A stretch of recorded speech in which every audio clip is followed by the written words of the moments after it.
오, 아이폰 13. 아이폰.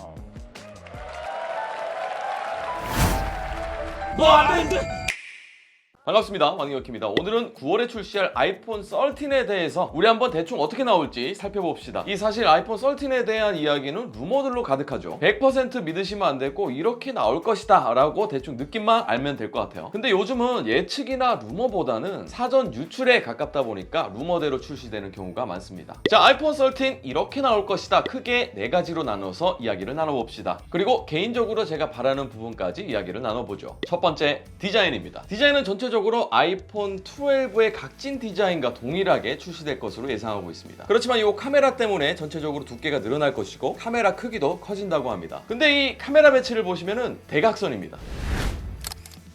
이 대각선 배치 대체 뭐야? 이렇게 수직 배열이 나은 것 같기도 하고 대각선을 자꾸 보니까 네이징이 되는 것 같기도 합니다. 대각선 배치의 이유는 이 카메라 렌즈가 더 커져서 세로 배열을 했다면 카메라 섬의 길이가 더 길어지겠죠. 그래서 대각선 배치로 나온다는 것 같아요. 물론 아이폰 13 기본 모델에 해당되는 거예요. 사실 뭐 아이폰 12 시리즈랑 디자인이 별 다를 게 없기 때문에 카메라 배치만 바꿔서 차별점을 두는 것 같기도 해요. 이 전체적으로 카메라도 커지면서 카툭티도 더 튀어나오게 됐습니다. 이거 점점 카메라 튀어나오고 더 커지다가 예전에 삼성폰처럼 다시 줌 렌즈로 나오는 거 아닌가 모르겠습니다. 2004년에 출시된 애니콜 SPH S2300 일명 삼성 디카폰이죠. 이 디지털 카메라처럼 렌즈가 크고 줌이 윙 나오는 겁니다. 갤럭시 카메라도 있고요. 2014년에 나온 갤럭시 줌 2도 있습니다. 카툭티 나오려면 이 정도는 나와줘야죠. 애매하게 나올 바에 아예 들어가는 게 좋습니다.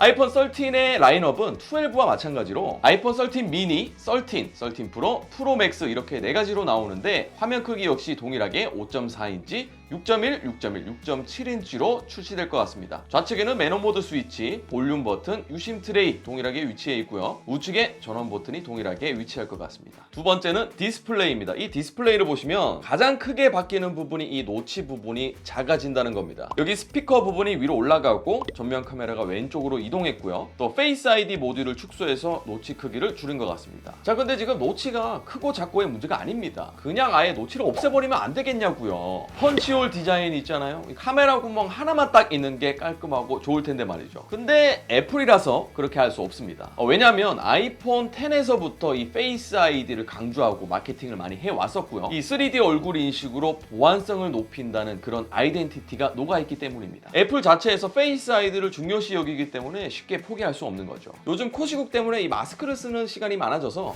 페이스 아이디의 이점이 굉장히 많이 줄었습니다. 오죽하면 사람들이 다시 홈 버튼이 있는 휴대폰을 찾기 시작했단 말이에요. 물론 애플에서도 마스크 낀 채로 애플워치를 착용하면 페이스 아이디 잠금 해제를 할 수 있도록 했지만 이 애플워치가 없는 사람에게는 굉장히 불편하게 다가옵니다. 그래서 페이스 아이디가 갑자기 사라지긴 힘들 것 같으니까 차라리 페이스 아이디는 그대로 두고 온스크린 지문 인식을 추가로 넣어주면 어떨까 싶습니다. 이것도 사실 루머로 지문 인식을 넣어준다고 했지만 갑자기 또 안 넣어준다는 이야기도 있고요. 이거는 또 루머니까 믿을 수가 없습니다. 스크린에 지문 인식을 하지 않더라도 우측에 잠금 버튼 여기다가 지문 인식을 넣어도 좋을 것 같고요. 지문 인식을 넣어주면 요즘 시국의 유저들이 정말 좋아할 것 같아요. 근데 안 넣어줄 것 같긴 합니다. 2023년에는 언더 디스플레이 페이스 아이디가 지원될 수 있다고 하는데 와, 이렇게만 되면 사실 최고죠. 디스플레이에서 일반 모델 그러니까 13 미니, 13은 60Hz 화면 주사율을 지원하는 LTPS 디스플레이가 탑재될 것이고 프로 라인 아이폰 13 프로, 아이폰 13 프로 맥스에서는 120Hz 화면 주사율을 지원하는 LTPO 디스플레이가 탑재될 것으로 예상하고 있습니다. 아이폰 12 시리즈에서 120Hz 주사율을 지원하지 않아서 구매하지 않고 기다리신 분들도 꽤 많을 것 같아요. 그러면 화면 주사율이 도대체 뭔데? 이거는 이제 대부분 아실 건데 쉽게 말해서 화면 주사율이 높으면 높을수록 부드러운 화면을 감상할 수 있는 겁니다. 여기 제가 띄워드리는 자료 화면을 보시면 주사율이 높으니까 슬로우 모션으로 봐도 부드럽게 움직이는 걸 볼 수 있습니다. 아니 그러면 LTPS, LTPO 이 디스플레이는 또 뭔 말인가요? 쉽게 말해서 아이폰 기본 화면 주사율인 60Hz가 LTPS OLED 디스플레이인데요. 여기서 화면 주사율을 올리자니 전력 소모가 커서 배터리가 빨리 닳기 때문에 쉽게 사용될 수 없었죠. 그렇지만 프로 라인에 탑재된 LTPO 요 디스플레이는 고주사율과 배터리 효율 두 마리 토끼를 동시에 잡기 위해서 나온 건데 이 LTPO 디스플레이를 사용하게 되면 구동 전력을 20% 낮출 수 있습니다.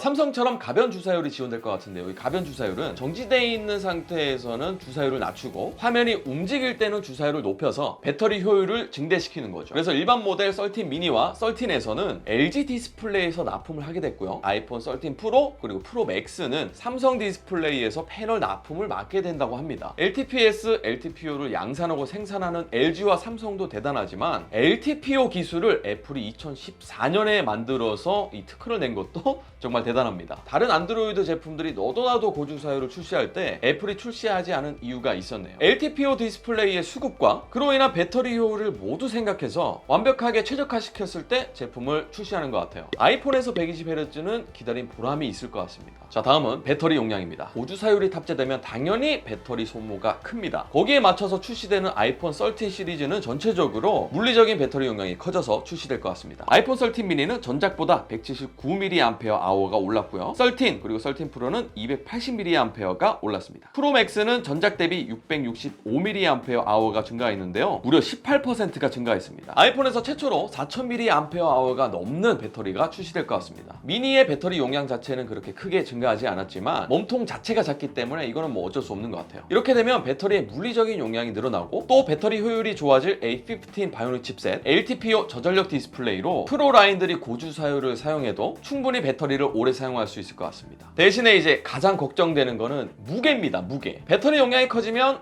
무게는 당연히 올라가겠죠. 지금 아이폰 12 프로 맥스가 가장 무거운데 226g이거든요. 이거보다 더 무거워진다? 야, 이거 그러면은 이거 폰이 아니라 거의 벽돌입니다. 벽돌. 괴한이 나타났을 때 호신용 무기로는 제격일 것 같습니다. 이걸로 그냥 빡빡빡! 자, 다음은 5G에 대한 이야기를 나눠봅시다. 아이폰 12 시리즈에서 밀리미터 웨이브 5G는 미국에서만 지원 가능했습니다. 이번에는 더 많은 국가로 확대할 것으로 예상하고 있는데요. 캐나다, 유럽, 일본까지도 지원이 된다고 합니다. 그렇지만 국내에서는 5G 밀리미터 웨이브 지원되지 않을 겁니다. 왜 제가 단호하게 말씀을 드리냐고요? 아니, 선생님, 우리나라도 5G 지원하지 않나요? 라고 생각하실 수도 있습니다. 근데 밀리미터 웨이브는 아닙니다. 쉽게 설명드려볼게요. 우리가 생각하는 LTE 속도 있죠. 이 LTE 속도 주파수 대역은 800MHz에서 2.5GHz 주파수 대역입니다. 근데 밀리미터 웨이브의 속도, 그러니까 주파수 대역은 28GHz입니다. 그렇다면 LTE보다 20배 빠른 속도인 거죠. 그러면 우리나라에 지원되는 5G는 도대체 뭐란 말입니까? 속도가 얼마나 되나요? 3.5GHz 주파수 대역입니다. LTE 주파수 대역인 2.5GHz보다 조금 높은 거죠. 게다가 전국의 기지국을 완벽하게 구축하지 못했고요. 28GHz인 5G 밀리미터 웨이브 주파수 장비는 올해 2월 말 기준으로 61대가 설치됐다고 합니다. 올해 말까지 각 통신사가 15,000대씩 설치를 해야 되는 건데 말이죠. 0.13%만 설치된 셈입니다. 과연 이 LTE보다 20배 빠른 진정한 의미의 5G 밀리미터 웨이브는 언제 우리나라에서 완벽하게 사용될지 모르겠습니다. 미국처럼 이 구축망을 서둘러서 확장해야 되지 않을까요? 결국에는 이 완벽한 5G를 사용하지 못하기 때문에 저는 또 아이폰 13을 자급제로 구매해서 기존에 사용하던 LTE 유심칩을 끼워서 사용할 것 같아요. 5G 요금제는 비싸니까요. 별로 빠르지도 않은데 말이죠. 자, 저장 공간은 미니 13 프로 그리고 프로 맥스 기본 용량이 모두 128기가부터 시작된다고 합니다. 이 프로 모델은 1TB까지 선택을 할 수 있다고 하는데, 야, 1TB까지 확장되는 건 좋습니다. 근데 가격이 어마어마할 것 같습니다. 저는 256GB 저장 공간을 사용하는데 부족하거든요. 근데 저는 사진이나 동영상을 많이 찍기 때문에 부족한 거고 128GB면은 충분하지 않을까 싶습니다. 이 밖에 색상은 핑크가 추가될 것이다, 그런 이야기도 있는데요. 저는 개인적으로 이 색상은 좀 별로더라고요. 색깔은 개인차가 있으니까요. 얼마 전에 아이폰 12 퍼플색이 뒤늦게 출시했었죠. 따로 색깔을 내놓지 말고 그냥 처음부터 퍼플색이나 내줬으면 좋겠습니다. 사실 뭐 색깔 처음에만 보고 와, 좋다, 예쁘다 이러는데 한두 달 지나면은 무덤덤해지거든요. 아무래도 아이폰 12 시리즈처럼 일반 모델들은 좀 알록달록한 색깔을 넣어줄 것 같고 프로 라인들은 좀 중후한 색깔을 보여줄 것 같습니다. 포트리스 이야기도 있었지만 이건 실현 가능성이 좀 낮아 보입니다. 포트리스, 그러니까 그 포트리스 게임,